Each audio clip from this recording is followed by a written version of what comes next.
Welcome to Awakening You channel. If you appreciate what we do, please support us. Thank you.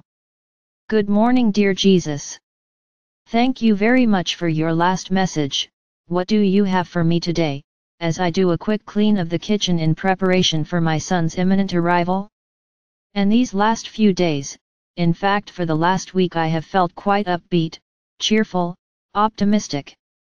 I'm wondering if it is just because I'm getting out and about more, being more social, or if it indicates an opening of my heart and an increasing acceptance of life as it occurs as an indication of my increasing faith that I am on my path and therefore doing what I came to do. Because previously, although I receive and post our messages, I have felt that I'm a bit of a waste of space, a useless eater.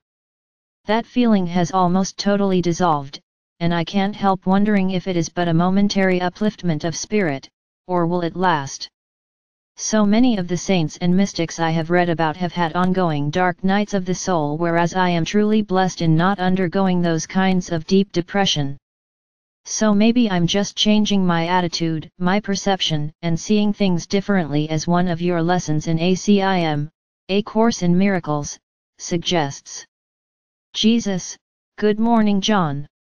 A good visit with your son is indeed a treat for you, which you will undoubtedly enjoy. And it has given you the motivation for some tidying up around both house and garden. As you well know, I always have a message for you and for our friends, so relax a moment into listening mode, and then we can begin. And yes, your happier state of mind is as a result of your changing perceptions, and these improvements or upliftments will continue. There truly are no limits to happiness. Just keep intending and allowing your heart to open, and it most surely will, as are the hearts of so many others all across the world. Enormous change is occurring in preparation for humanity's awakening, which is ongoing right now. Be uplifted, be inspired, and share the energies that arise as a result. They are all aspects of love, your true and eternal nature. We are all one. And you are all finally accepting and agreeing to that truth, which is why there is such joy in the spiritual realms, where we can see so clearly the remarkable attitudinal changes that humanity is in the process of making with such loving intent. All humans are spiritual beings, that is, beings of pure energy, temporarily having a very limited life experience due to your choice to enclose yourselves in human bodily form. That body, while able to provide enjoyable sensations through its physical senses, is basically a shield that separates you from your true nature as beings of light.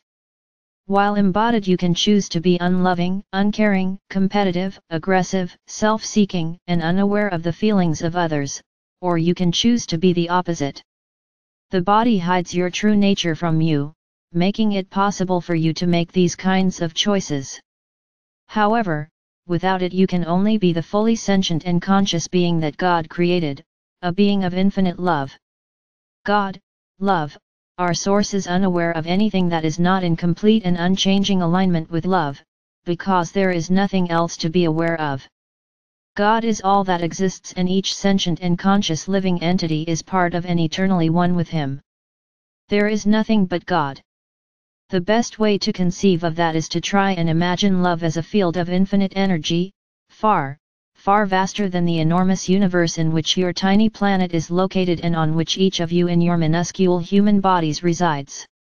You are, as one with God, the only reality, vast beyond your ability to conceive of, and you then chose to experience limitation by reducing yourselves so that you could fit into the extremely limited vehicles that are your human bodies.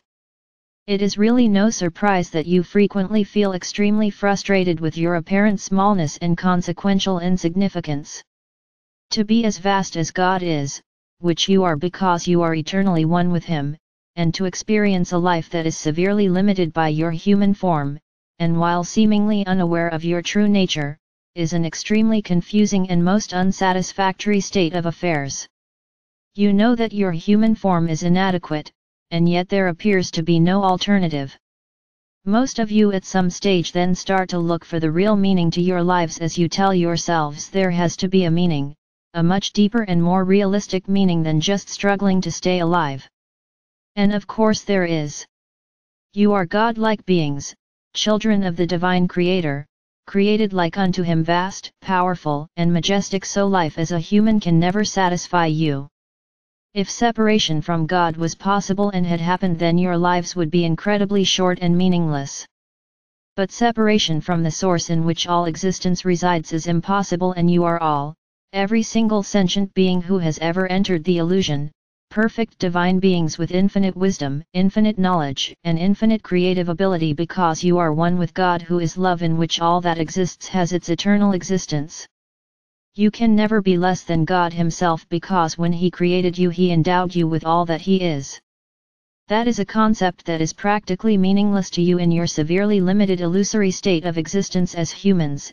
In fact, it appears insane.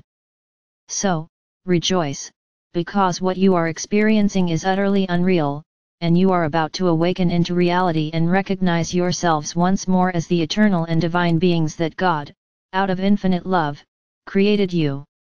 Love is all-encompassing, unconditionally accepting, and utterly inclusive of all, because it is all. There is nowhere except God, love, reality, heaven, paradise. Use whichever of those utterly inadequate words resonates most satisfactorily with you, or any other.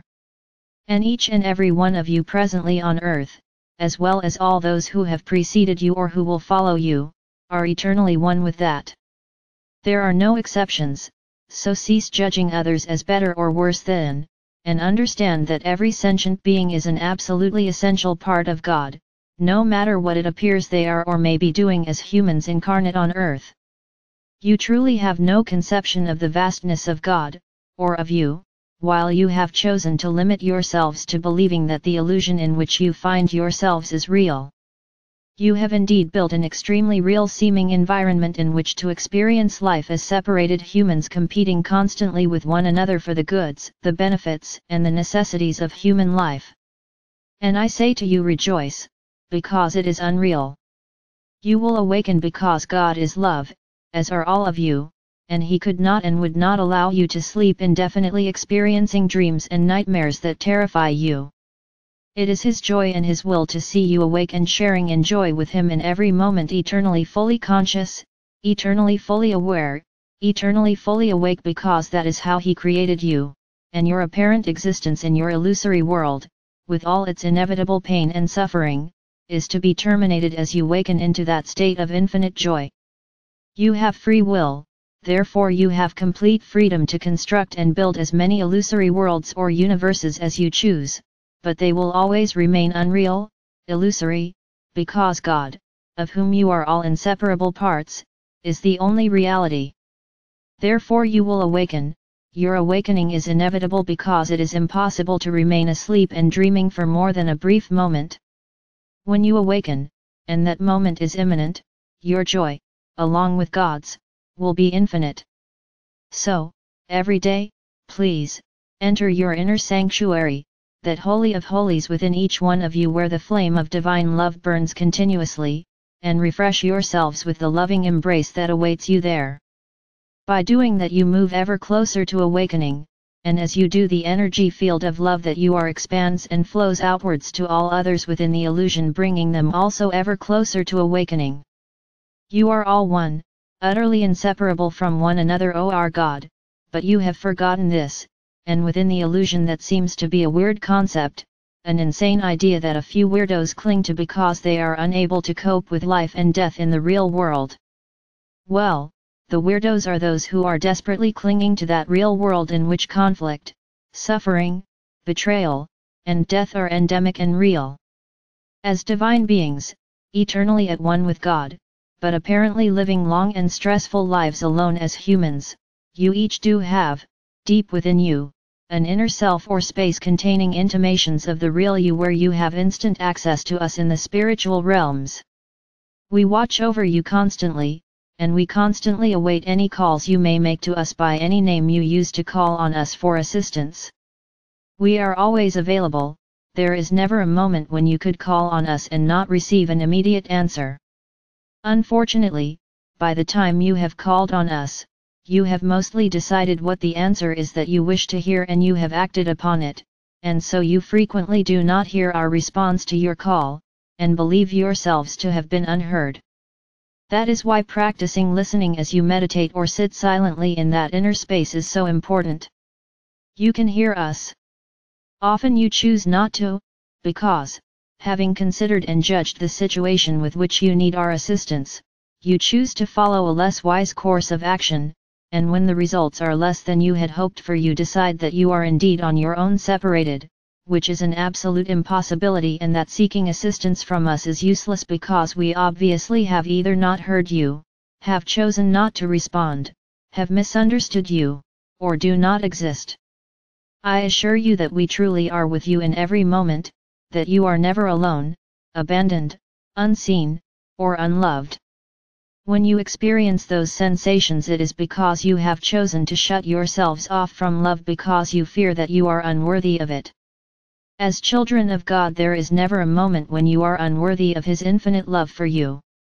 Go within, ask for a love squeeze, and let us show you how dearly loved you are. You need that reassurance, you are entitled to it, and we are here to give it to you. Your loving brother, Jesus.